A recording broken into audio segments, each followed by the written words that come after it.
চীনের সাথে যে সমঝোতা স্মারকগুলো সই হয়েছে সেগুলো প্রভাব কি হয় সেদিকে লক্ষ্য রাখাই এখন গুরুত্বপূর্ণ। রিজার্ভ সহায়তা, চীনের মুদ্রায় আমদানি রপ্তানি, দেশের দক্ষিণাঞ্চলের উন্নয়নে বিনিয়োগ পাওয়ার প্রত্যাশা থাকলেও তা পূরণ হয়নি। কিন্তু এই সফরে ভবিষ্যৎমুখী চিন্তা রয়েছে এমনটাই বলছেন আন্তর্জাতিক সম্পর্ক বিশ্লেষকরা।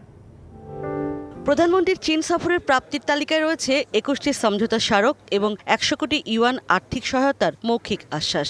রিজার্ভ ঘাটতি সহ অর্থনৈতিক সংকট মেটাতে $৫০০ কোটি ঋণ সহায়তার বিষয়টি চূড়ান্ত হয়নি। প্রকল্প ভিত্তিক যে সহায়তা চীন দিয়ে থাকে সেগুলোও এখনো দৃশ্যমান নয়। আন্তর্জাতিক সম্পর্ক বিশ্লেষকরা বলছেন, কথা দিয়ে কথা রাখে চীন। ফলে যে সমঝোতা স্মারকগুলো সই হয়েছে তা কার্যকর হলে বাংলাদেশের জন্য ইতিবাচক ফল বয়ে আনবে। যেই সই করি না কেন, স্টেটমেন্ট আমি যেই না কেন, আমার আউটকামটা আমার দেখতে হবে যে আউটকাম কি হতে যাচ্ছে। এটার জন্য আমাকে তো অপেক্ষা করতেই হবে। ইমপ্লিমেন্ট করা যায় ভালোই হবে। কতগুলো এমওইউ বা চুক্তি যদি ইমপ্লিমেন্ট না হয়, যত সুদূর হোক ব্যাপার, এটা কোনো লাভ হবে না। এবং ছোটোখাটো যেগুলো যদি দুই পক্ষ এটা কার্যকর করে তাহলে এটা খুব ভালো হবে।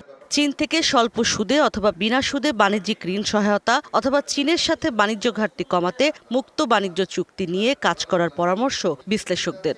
দুটো দেশে বলছে আমরা একটা কম্প্রিহেন্সিভ পার্টনারশিপে যাচ্ছি এবং সেখানে আরও স্পষ্ট করে দিয়েছে যে এমনকি এফটি এর ব্যাপারেও আমরা যৌথভাবে এখন অ্যাসেস শুরু করব। দেখা দরকার কি স্পেসিফিক জিনিসগুলা তৈরি হয়েছে।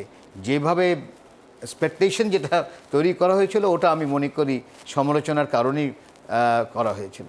নগদের কাছে সব গ্রাহকই প্রিয়, তাই তো সারা দেশে ক্যাশ আউট চার্জ সবচেয়ে কম। জানে বাংলাদেশে এখন দেনা অনেক বেশি এবং সেটা শোধ করতে বাংলাদেশ হিমশিম খাচ্ছে। চায়না হয়তো এটা মনে করছে এখন নতুন লোন দেওয়ার কোনো অবকাশ নেই।